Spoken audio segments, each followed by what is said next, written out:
I've known Larry Block for about 35 years.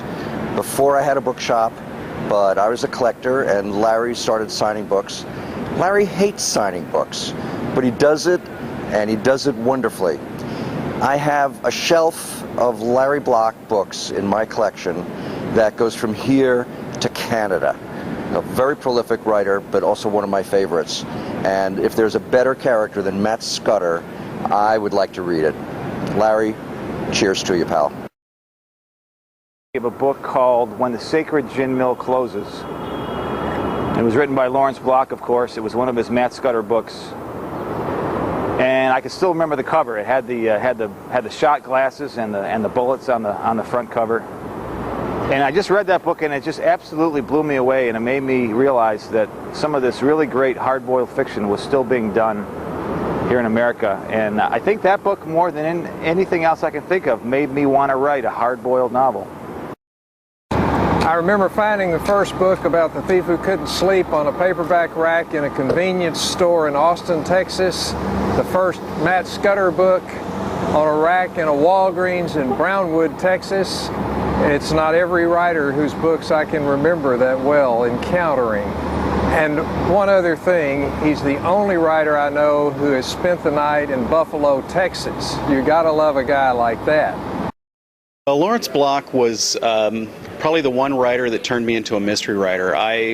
When I was younger, I read lots and lots of mystery, but I never really believed that I would ever be able to write it. And I picked up a book of his called Writing the Novel from Plot to Print. And for years, it was something of my writing Bible. He's just so incredibly prolific. I mean, I think at the last count he had something like 187 different series in print. You've got Tanner, you've got The Burglar, you've got Keller, and above all for me you've got Scudder. The Matt Scudder books are just incomparable. I especially love the first kind of 5 before Scudder got himself sorted out, when his life's still falling apart. It's a wonderful portrait of a deeply troubled man, fantastic portrait of rage and guilt, and as a picture of New York, it's just fantastic. And let's not forget their wonderful, wonderful mystery stories. What is amazing about the man, I think, is just this incredible dedication to the craft of writing over half a century. And while we're paying tribute to him, we should not forget the early work, especially the much overlooked lesbian porn. The great thing about the way he writes about New York is that he doesn't make a big deal of it. He doesn't pull back the curtain and reveal New York. He just sets his characters going about their business in the streets, and it ends up that it can't be anyplace else. He knows the place so well, it's in his blood, that it is New York without making a big deal about it being New York. And that was one of the first things I realized a real expert does when I read his work.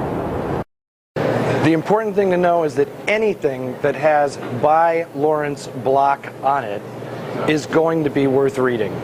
And I just think that is the highest praise that you can give a writer. In 1987, I had the pleasure of asking Mr. Block to be the guest of honor. In those days, we only had one guest of honor at the 1987 Minneapolis BoucherCon. He and his wife Lynn couldn't have been more gracious, and it was a wonderful event. And if you ask him about Minneapolis in 1987, he will say 2 words for you: the magician. Larry Block has had the kind of career that authors today might never get a chance to. He has written across a huge number of years, huge number of different kinds of books, and we've discovered even more surprising number of names than we knew. I've been an admirer of his artistry, his command of language, and his quirky characters. And maybe my favorite memory of Larry is a video interview I did with him, in which we talked about the 2 benches behind the New York Public Library in Bryant Park. One is for Bernie Rodenbauer, and then he said his other character got jealous. So there are now 2 benches in Bryant Park devoted to the work of Lawrence Block. I mean, what better monument than that could an author have?